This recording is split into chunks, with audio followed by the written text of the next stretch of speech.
अभी मैं इनसे ये कहूंगा कि आधा गिलास पानी पिए, अभी अभी अभी पीजिए, और आधा गिलास पानी पी के छोड़ दीजिएगा, पूरा नहीं पीजिएगा।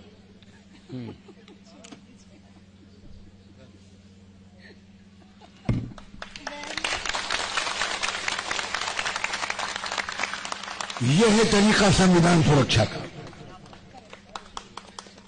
जब तक हम और आप एक दूसरे के घर जाकर खाए पिएंगे नहीं, महिलाएं महिलाओं से मिलें, पुरुष पुरुषों से मिलें, नौजवान नौजवानों से मिलें और इन बंधनों को तोड़ें। आप मनुस्मृति को बुरा भला कहते हैं, लेकिन बुरा न मानिएगा, आप उस सिस्टम को अभी तक फॉलो कर रहे हैं। आप उस सिस्टम की गिरफ्त से अभी तक निकले नहीं हैं। यही उनकी जीत है।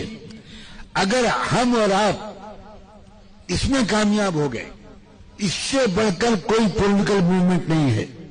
आज मैं ऐलान करता हूं, कल हमारे यहां इंस्टीट्यूशन में एक एकेडमिक एजुकेशनल प्रोग्राम है। परसों मैं जाऊंगा सुमित के घर, एडवोकेट सुमित के घर। कहां है सुमित? बैठो, तुम्हारे घर जाऊंगा, आधी कप चाय तुम पियोगे, फिर मैं पीऊंगा उसी कप में से।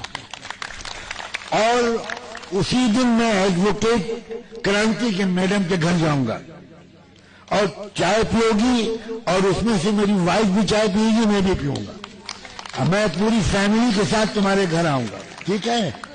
ये रिश्ते बनाओ दोस्तों। इसमें हिस्ट्री में नाम लिखा जाएगा नेहरू का। हिस्ट्री में बताया कि भारत की व्यवस्था को, आपस के बंधनों और भेदभावों को, देखो दिलों हमारे कितने साफ हैं। मुझे आपके से किसी के चेहरे पर कोई बनावट नजर नहीं आ रही। ये तालियां बनावटी नहीं है। बनावटी तालियां वहां होती हैं जहां 500 रुपए देकर बुलाया जाता है और फिर भी कुर्सियां खाली रहती हैं, समझे?